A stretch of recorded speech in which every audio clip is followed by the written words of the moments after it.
Right now, I'd like to invite James North up to the stage here to discuss a very important topic, the media, the mainstream media, which even though its numbers and readership may be declining a little bit, it's still very influential. So we all know that journalists, like everyone else, they have some of their biases and they manifest themselves one way or another. But the question is, are there more than sort of inadvertent biases in the media? Is there some sort of a systematic attempt in newsrooms to, not divulge the truth of what is happening in Israel, Palestine, and the Middle East? And that's the question James North is here to discuss today, using the New York Times as a case study. James North is an independent writer based in New York City who has been reporting from Africa, Latin America, and Asia for 44 years. Many of you probably recognize him from his current gig as a contributing editor at Mondoweiss. And over the years, he has written for The Nation, In These Times, and many other publications. And he's also the author of the book Freedom Rising, which provided a first-hand look at apartheid South Africa. He will discuss how the New York Times rigs news on Israel-Palestine. James North.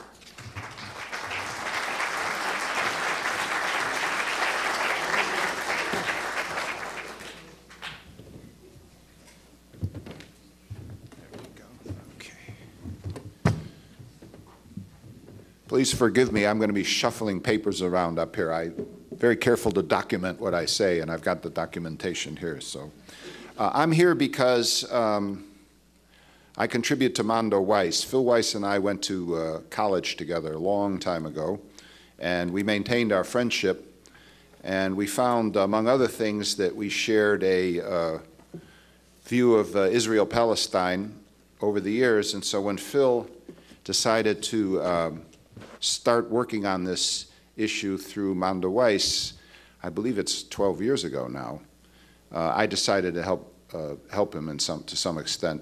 Phil is a person of extraordinary energy. It's just phenomenal how much he's able to write and stay abreast of this. And after a few years, he was joined by Adam Horowitz. They co-manage the site, another person with tremendous energy. The site has grown, Mondoweiss has grown, and we maintain correspondents in Palestine, in Israel, and so it's comprehensive coverage. So if you're not already visiting Mondoweiss, I would encourage you to do so. Let me just start by saying that although I've spent most of my career contributing to the alternative media, I am not prejudiced against foreign correspondents for the bigger papers automatically. I have had friends who were excellent correspondents at the New York Times and elsewhere. It's not as though I have anything against them. For instance, to just give one recent example, the Times correspondent in Egypt who covered the uprising there in 2011 and onwards, David Kirkpatrick, did what I regard as excellent coverage and an excellent book called Into the Hands of the Generals, which includes, interestingly enough, some information about how U.S. desire to coddle up to Israel affected our policy toward Egypt. So I'm not automatically opposed to foreign correspondence for mainstream papers. However, the Times, is still such an important.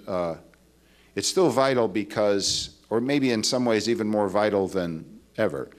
I mean, most of us in this room are familiar with alternative media, starting with the Washington Report, Mondoweiss, electronic Intifada, but we had to be aware that these outlets existed before we would go to them. We didn't simply stumble across them online. Certainly the internet has made our work in communicating the truth about Israel-Palestine much easier to do, but it's not made it, your average person taking a train down from, say, Westchester into New York is going to be opening their copy of the New York Times every day, and the news that they're going to be reading is what's in that paper. They're not necessarily going to come to our sites yet, although alternative sites are growing.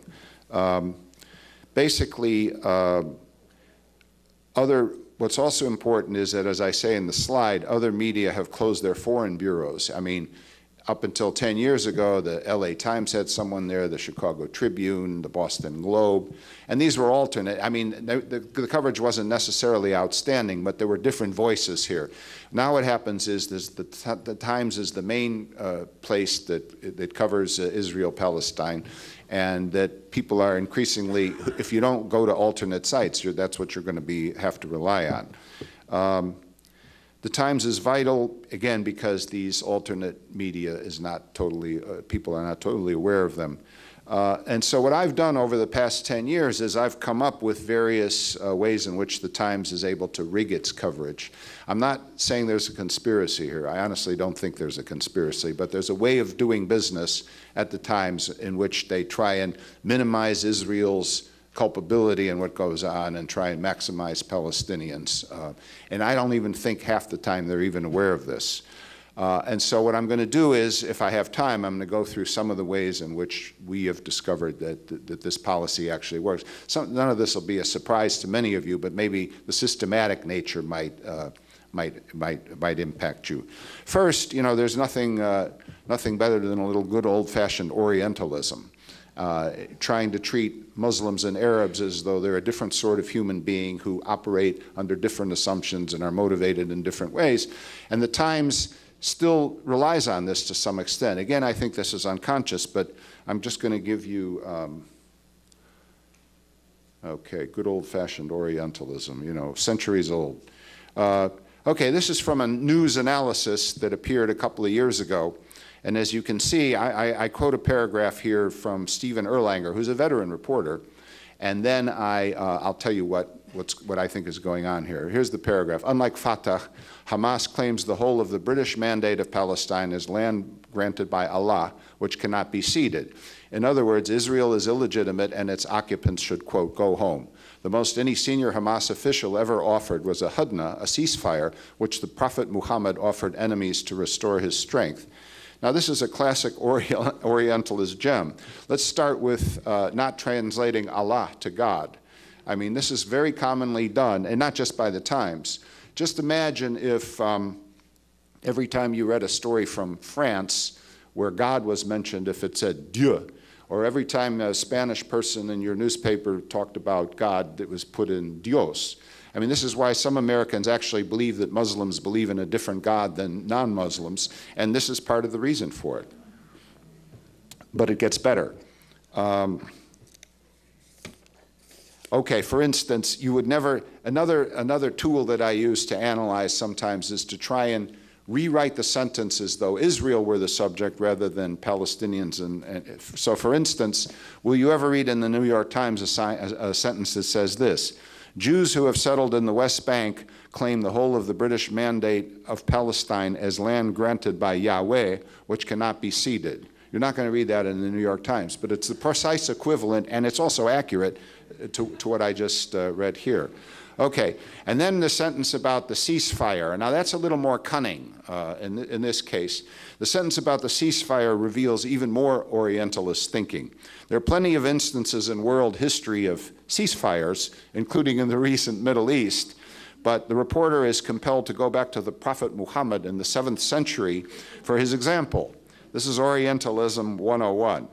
The implication is that Muslims and Arabs have an unchangeable essence, a core way of being, which is revealed in their ancient texts and in their history. Our reporter's sly insinuation is obvious. Nearly 1,300 years ago, the first Muslim, the Prophet Muhammad, offered his enemies a truce to restore his strength. Therefore, Hamas, who are also Muslims, are duplicitous by their very nature, and you cannot trust them. Just like Muhammad, once their strength is restored, they will stab you in the back. So this is all unstated, and yet this is the implication here. And I will have more examples. Okay, let's see. Let's move on. Okay, this is one that will come as no surprise to most of you. Use slanted language, but the point I'm making here is so often that people stop noticing. One of our bête noirs at Mondo Weiss is settlements, the expression settlements. You know, by any stretch of the definition, these are colonies. These are people going into an area that was conquered militarily in the West Bank and putting people there who are not originally from that area. I'm not an international lawyer, but these are colonies. But we're so accustomed to hearing them called settlements that we don't, even people like us, don't reflect on this possibly as much as we should. What we try and do sometimes at Mondo Weiss is write settlements / colonies, or use both words interchangeably. I'll give you an example from history how this could be done. In the north of Ireland, Protestants tend to call the second largest city there Londonderry, and Catholics call it Derry. And what the BBC was faced with this problem of not showing bias back in the 70s, and so what they decided to do was they alternated. You know, the first reference in a BBC report would be Londonderry, and the next reference would be Derry, and the next reference would be Londonderry. Why can't we at least minimally start to do this? I'm not singling the Times out. Everybody does this with settlements. Now, one area in which the Times is a little more egregious is my second point, which is the business about the West Bank is disputed rather than occupied. And most media outlets, other media outlets, do say occupied, although occasionally they're even backing away from that too. But so the idea is disputed. You know, Israel disputes this. Meanwhile, 100 and X other countries believe that it is an occupied territory, and I don't think any international lawyer worth their salt denies this. But this is the kind of language that has become embedded in our thinking and our speaking. You know, Orwell's whole point about political language is that if you use certain languages, it prevents you from thinking in a different way, and I think here's an example of that. Okay. Here's one of my favorites too. Conceal Israeli extremists. Okay, the slide's a little off here, but I'll get to that. Conceal Israeli extremists, settler colonists and others, like the part that's cut off there is Israeli Colonel Ofer Winter. Now, I learned about Ofer Winter from Max Blumenthal's excellent book, The 51-Day War, which is about the assault on Gaza, Israeli assault on Gaza in 2014. In Winter, the top quote there is from Max. This colonel, who's well known in Israel, Ofer Winter is a household name there. He basically said that God had intervened to protect he and his soldiers when they were attacking Gaza. Godly intervention, we were protected by clouds of divine honor, Winter claimed. We, all the warriors, were suddenly covered by a heavy fog which came to us throughout the attack, preventing them from being shot and enabling them to carry out, I'm sure, were massacres for the most part. Okay. Here's my point. This is Colonel Winter.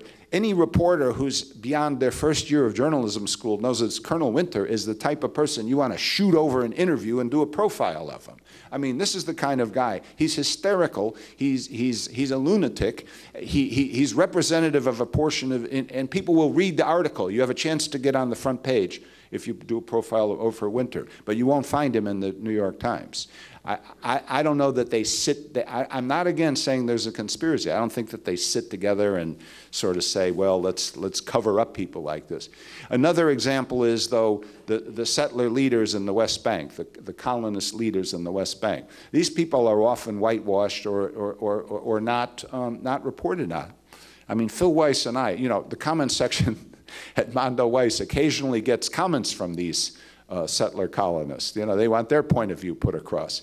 So we actually, some years ago, we got in communication with one of them, and he published this manifesto, which was hair-raising. I mean, it really showed, they really want to kick every Palestinian out of the West Bank. That's what they want, okay? So it was hair-raising. So we wrote back to him and said, look, we would like to air your views. We would like to show people what you actually think. Can we reprint your whole manifesto? And he said, sure. You know, he was happy to have that because that's what he genuinely believes. So off it went, and we formed a little bit of a journalistic collaboration with him in a way. But the fact is that you don't see the New York Times reporters heading out to the West Bank to talk to these people, and yet they're part of the landscape of Israeli life. I mean, it's no secret. So again, for the 10th time, I'm saying this is not a conspiracy, but I think these type of individuals make Israelis, make reporters, Times reporters, uneasy, so they don't want to report on them. Okay. Here's another one. Quote Palestinians as little as possible. First, ignore Palestinians who live within Israel's 1967 borders, even though they are 20% of the population. This is a really offensive thing that the Times does. I mean, here's a fifth of the population, and you will rarely see them quoted in any articles. The implication is that all Israelis are Jews, except occasionally when the Druze start to have some protests, you might hear a little bit about them. But the implication is that, yeah, basically Israel is a Jewish state populated by all Jews. And imagine my surprise, even somebody relatively knowledgeable like I am, when the distinguished Palestinian Israeli leader Ayman Odeh came to the United States a few years ago and went around, and some of you may have seen him giving various talks, and he was a very impressive man, totally nonviolent. His first place he went in the United States was to see the Dr. Martin Luther King's home area, the church in Atlanta. And here's a guy who will again be in the next Israeli Knesset, I believe, who politically represents a good fifth of the population, and yet, he's only rarely quoted in the New York Times. You're never going to see him. Okay, and the second point is interview Palestinians in the, quote, disputed West Bank or Gaza only when it's absolutely necessary. And there are examples of that. There was a big piece on settlements that was done back in 2015 where, I do a lot of counting in my job. How many paragraphs down is the real news? How many people from this side are quoted? How many people from that side? I'll just share you a little bit about this. This was a front page article, ran off the front page on settlements, quote settlements in the West Bank, and it didn't quote a single Palestinian, not one. The article included maps. These are where the settlements are. This is this. Quotations from 11 different people, ranging from Benjamin Netanyahu down to an employee a Jewish employee at a settlement. But not one Palestinian was asked for his reaction, not a single one. The only time Palestinians were even mentioned in this long article was one sentence that said, a Palestinian man grazed a few cows and sheep on a grassy hillside, and scores of teenagers in white Islamic headscarves walked home from school. But our reporters, it was two reporters, didn't stop to ask them any questions. So as I went on to say, this short description is a masterpiece of Orientalist haiku. The Palestinians are only backward shepherds, nameless backward shepherds, and young women in headscarves, contrasted with the nearby boomtown, their quote, Israeli settlement. So, they're erased from it. And then there was another element to this story. Back during, in this particular article, back during Netanyahu's first term as prime minister, he, quote, irked Washington in 1997 by adding 300 homes in Efrat, which is one of the settlements. Then I say, Netanyahu probably did more than irk the Palestinians who lost their land, but we won't learn it from this article. Our reporters did find that the settlements might cause human problems in the future. They warned that a peace agreement might eventually pose the challenge of someday uprooting Israelis who are now raising a second and third generation in contested areas. But somehow the two Times reporters could not find any Palestinians who are being uprooted today. So, okay. The next example, regularly published slanted pro-Israel articles. That's not worded properly. I think what I should have said was something along the lines of regularly publish articles that are PR for Israel. And here's an example of one. This is a front page propaganda article about how Israel is doing desalinization, fighting drought, how successful it is. And then, as I said, part of my job involves counting. So it wasn't until the 23rd paragraph that Palestinians were even mentioned. Now, most of you, all of you, will be aware that water use by Israeli settler colonists, the aquifers are drying out. This is an issue, but you had to dig down into the 23rd paragraph to learn, and then here was the sentence that dealt with that. Struggles between Israel and its Arab neighbors over water rights in the Jordan River Basin contributed to tensions leading to the 1967 Middle East War. So, but meanwhile, here's this big picture. You can see it up there on how well Israel is doing. You know, I haven't seen recently, I haven't in years seen an article in the Times praising Israel for inventing the cherry tomato, but you know, at some stage that may actually end up happening as well. Okay, so that's, you know, I will say this, the current Times bureau chief there, he does not seem to do these kind of articles. His predecessor was more doing that. Okay, here's another one. Pay little attention to Israeli human rights organizations like Beit Tselem or Breaking the Silence, and then ignore Palestinian human rights groups like Adalah. Okay, you know, here's an Israeli group. I mean, Beit Tselem has both Palestinian Israelis and Jewish Israelis working for it. But, you know, I did some more counting, and it turned out that only rarely was this group mentioned. You would think these would be one of the first groups of people you would go to. For instance, the Great March of Return a year ago, they were putting right on their website, Beit Tselem was asking Israeli soldiers to not fire at civilians. They were pleading with them not fire. And they were out there monitoring what was actually going on. But no, there was no coverage of it in the Times, none. Okay. Okay, boy, I'm only half through here and you know, my yellow light's on.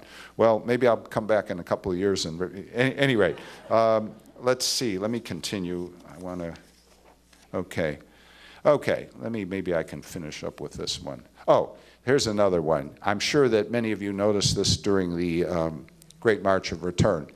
Use the passive voice. Nobody does anything to anybody. 4 Palestinians died in clashes. Clashes is another great vague word. You know, if I run out in the audience and smash 4 people in the head and they try and fight back a little bit, that could be described as a clash. But clearly that is, although technically and in a limited sense accurate, it's not what actually happened. So that's a good one. Instead of saying, as I said, you know, Israeli snipers killed 4 Palestinians. Now, there's nothing wrong with that sentence, Israeli snipers killed 4 Palestinians. Then if you want to get into the Israeli justification, we feared they were going to, you know, print that, that's okay. But not this 4 Palestinians died in clashes. Let's see, what do we got here? Oh, distort the timeline. This we saw a lot of, particularly during the Great March of Return. The lead, the first sentence in journalism is called the lead, was a violent act by Gazans. Gazans launched missiles, Gazans did this, Gazans did that.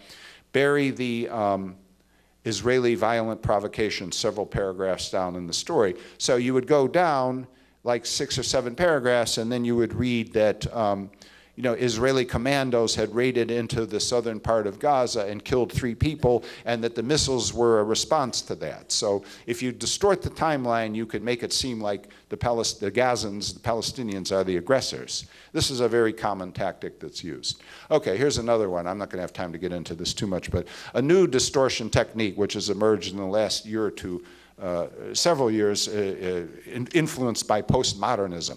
Dueling narratives. You know, the Israelis say this, the Palestinians say that. Who knows? The reader has to judge. Here's an example of it.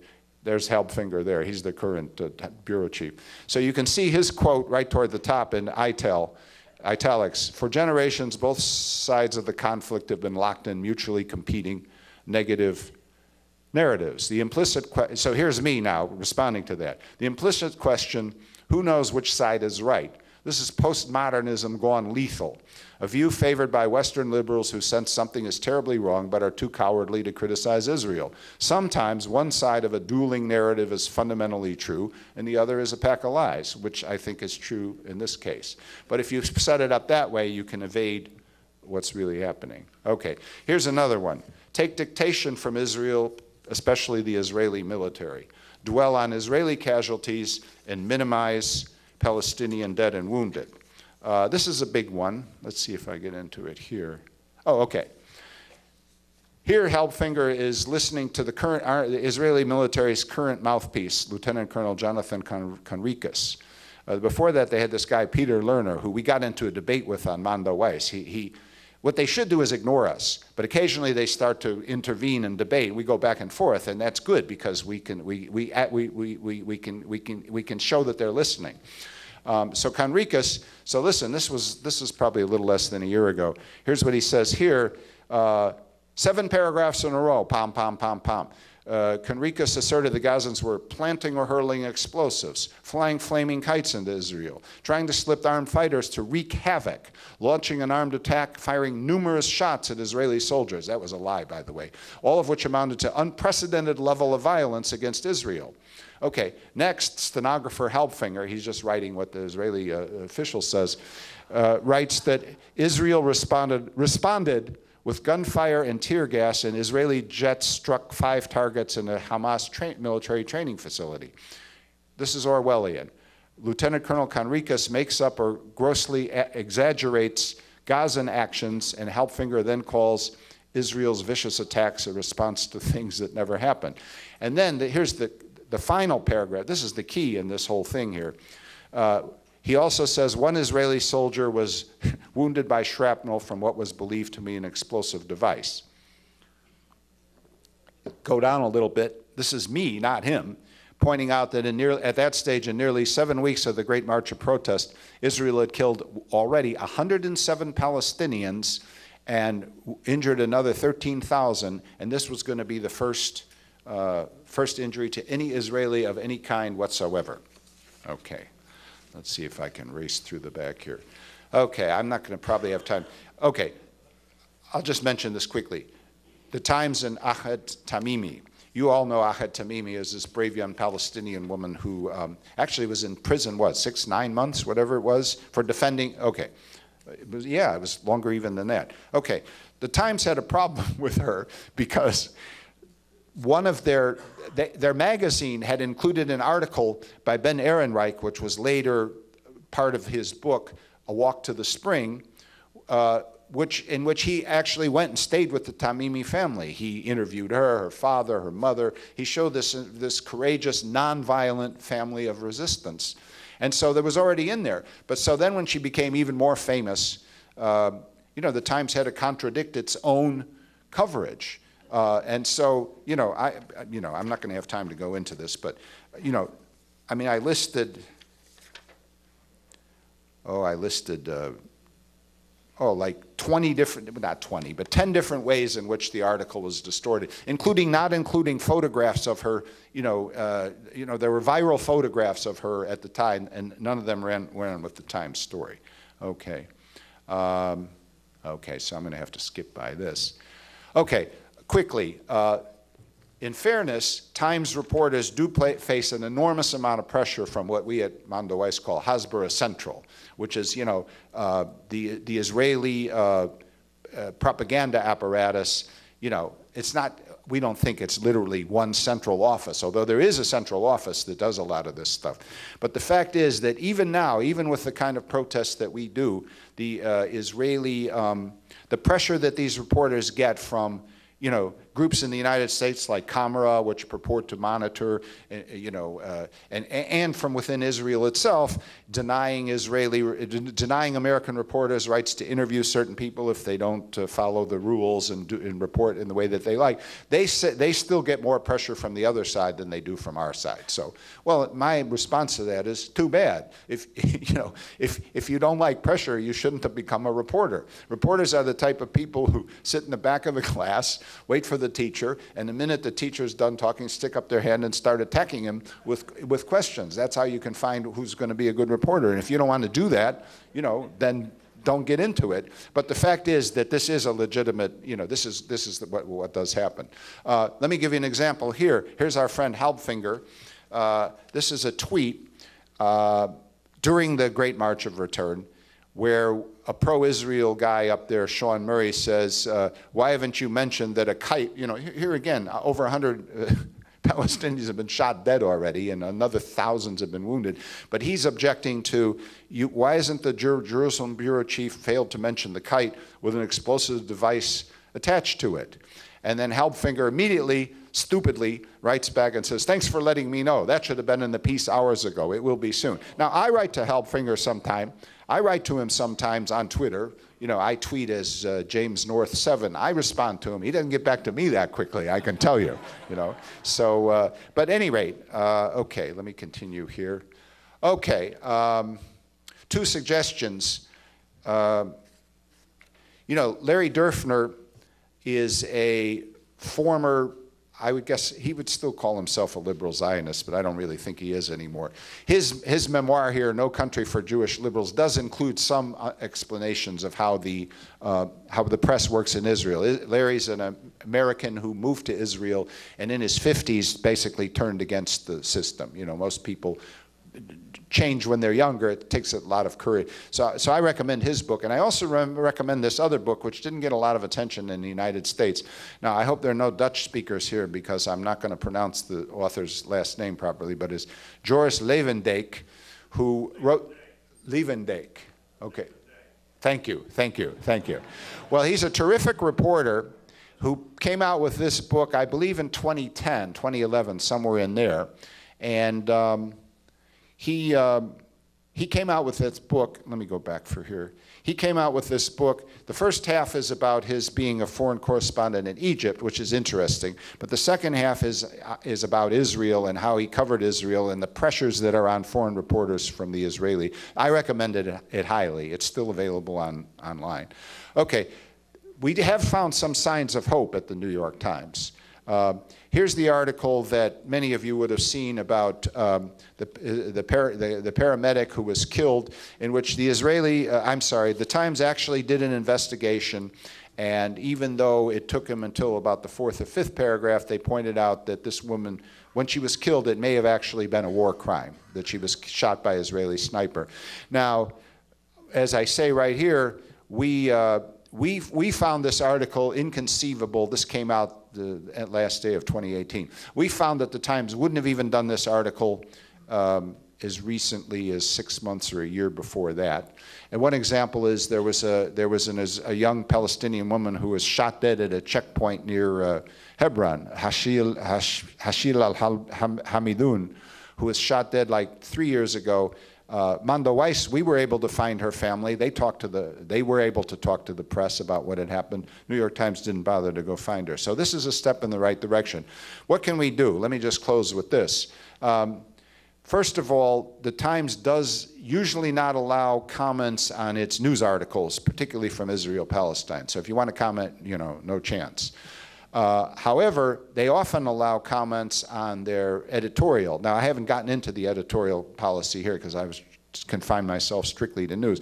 They haven't gotten into it, but they do allow comments, and I encourage people to go in and comment because you will be surprised, you may be surprised at the level of understanding and criticism that there is growing in the American public about what's really going on in Israel-Palestine. I mean, we're heartened by it and surprised by it. So, you know, if you're a Times subscriber, you can sign up and comment, and they do tend to run a lot of these comments. The second point I make is to visit Twitter and social media, challenge and comment there. This is particularly common among young people.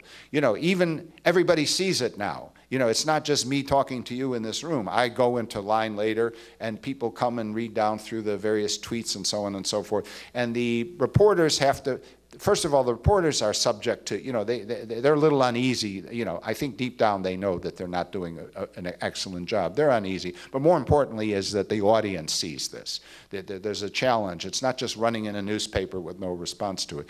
And the final point I make is that obviously to continue the type of solidarity work that probably all of you are involved in, because the best guarantee of increased coverage, I mean, it sounds like putting the cart before the horse, but the best guarantee is that the public demands better coverage. If the public knows what it's missing, or at least senses what it's missing and demands more of it, then the newspaper, the Times, is going to have to respond.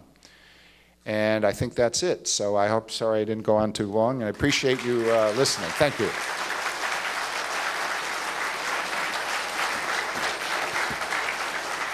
That wasn't too bad. Thank you very much. We're running up against lunch here. But if you could just answer one question. Yeah. There we go. We're running up against lunch, but if you can answer one question, just because Sure. two people have asked it. I apologize for rattling on too long. Two people are curious how or if the coverage in the Times has changed since A.G. Sulzberger took over as publisher. Well, as I said, there was that sign of that article that appeared right at the end of last year. Whether that's connected to the new publisher or not, I really don't know. I used to have a source who worked in the editorial department, which is entirely separate, okay? I mean, they say hello to each other, but they don't. And he said that it was understood back then that you had to be very careful if you proposed editorials about Israel, Palestine, that you know, it was known that it could be a problem for your career. Now, as far as the news section, you know, Phil and I have been trying to see if anyone from the Times wants to speak to us off the record or behind the scenes. So far, we haven't been able to. But as to how, you know, as to whether it comes from the publisher, I really wouldn't know. Yeah. I thought it was just worthwhile to share this comment and someone share it, that despite all the evidence that you just presented, how many avid supporters of Israel still regularly claim that, you know, the mainstream media is biased against Israel. You hear it all the time. Yeah, yeah. And so I thought that was just worth throwing out there. Anyway, so right now we're going to break for lunch, which will be served over there. If anyone is in need of divine mercy right now, we have prayers at 12:45 in the winner's room, if anyone would like that. And make sure to be here promptly at 1:15 for Susan Abu-Hawa's keynote address, which you're not going to want to miss. No. Thank you. And the Deer's Fair will be open as well. Thank you.